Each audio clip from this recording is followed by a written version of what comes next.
Innal hamdalillah nasta'in wa nastaghfiruh wa na'udzu billahi min shururi anfusina wa min sayyiati a'malina may yahdihillahu fala mudilla lahu wa may yudlil fala hadiya lahu asyhadu an la ilaha illallah wahdahu la syarika lahu wa asyhadu anna muhammadan abduhu wa rasuluhu la nabiyya ba'dahu. Qala Allah Ta'ala fil Qur'anil Azim, ya ayyuhalladzina amanu taqullaha haqqa tuqatih wa la tamutunna illa wa antum muslimun. Shadaqallahul azim. Jamaah salat zuhur yang dirahmati oleh Allah Subhanahu wa taala. Saya yakin kita masih teringat oleh sebuah hadis yang ketika itu sahabat bertanya kepada Rasulullah Sallallahu Alaihi Wasallam,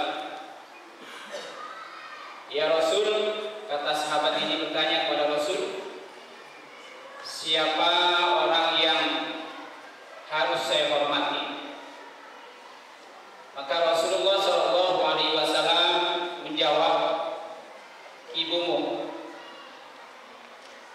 Kemudian ditanya lagi oleh sahabat, kemudian siapa lagi ya Rasul?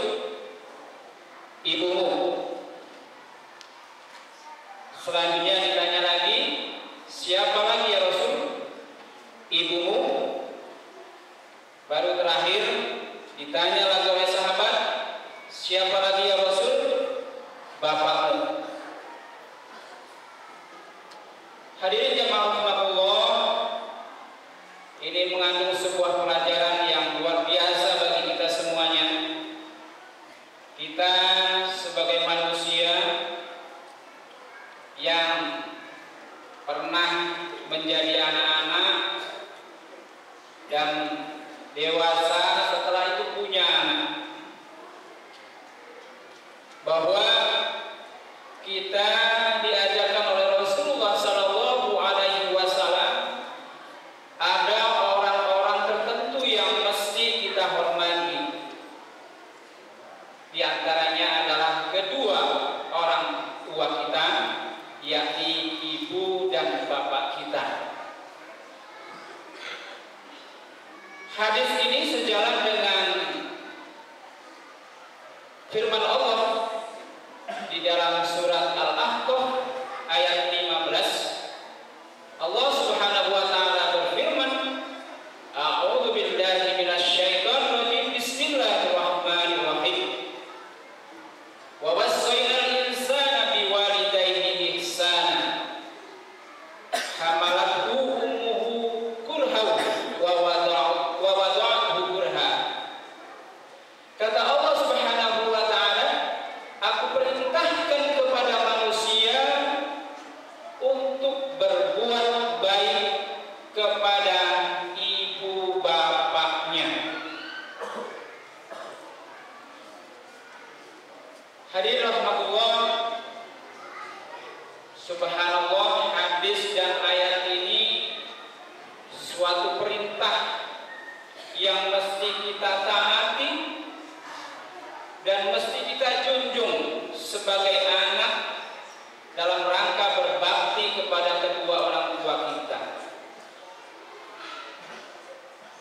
Perintah ini di era sekarang ini, di zaman yang serba modern ini terkadang dilupakan oleh umat manusia.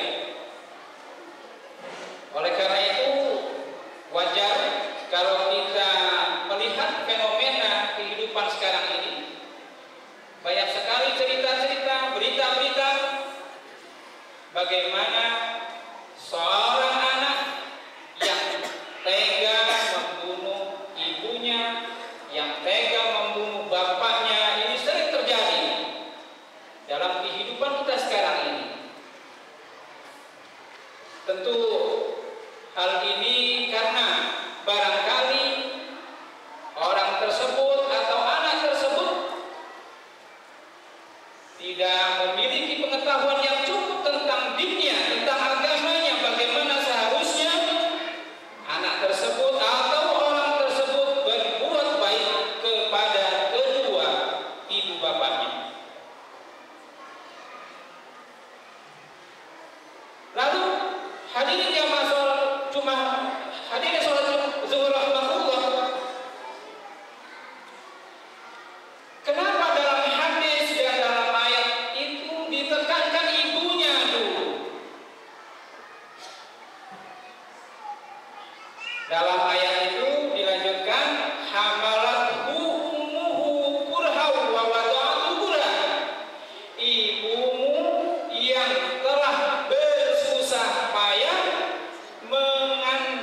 Bagi bapak-bapak pun diperbolehkan mencoba, biar ada rasa sensitif, kasihan terhadap isi kita. Ya, coba saja 3,5 kg atau 3 kilo diikat di perut kita, dibawa kemana-mana. Maka dalam ayat dan dalam hadis itu wajar kalau Allah dan Rasulnya menekankan untuk berbuat baik, terutama kepada ibu kita. Bukan berarti kepada bapak-bapak kita tidak berbuat baik, bukan begitu. Hamalathu ummuhu kurha wa wada'athu kurha. Ibumu yang telah mengandung dan melahirkannya dengan susah payah di atas kesusahan 9 bulan 10 hari. Oleh karena itu, hadirin rahmatullah, sangat wajar sekali barangkali kita itu harus menghormati kedua orang tua kita, ibu dan bapak kita. Mengandung, melahirkan, membesarkan. Kita yang belum bisa makan diajarkan bagaimana kita makan. Kita yang belum bisa pipis diajarkan bagaimana kita pipis. Kita yang belum bisa ke kamar mandi diajarkan oleh orang tua kita ke kamar mandi. Wajar kalau kita harus berbuat baik kepada ibu dan bapak kita. Oleh karena itu, jamaah rahmatullah, barangkali sepantasnya bagi kita untuk senantiasa berdoa kepada kedua orang tua kita. Allahumma ighfirli wa liwalidayya warhamhuma kama rabbayani shaghira.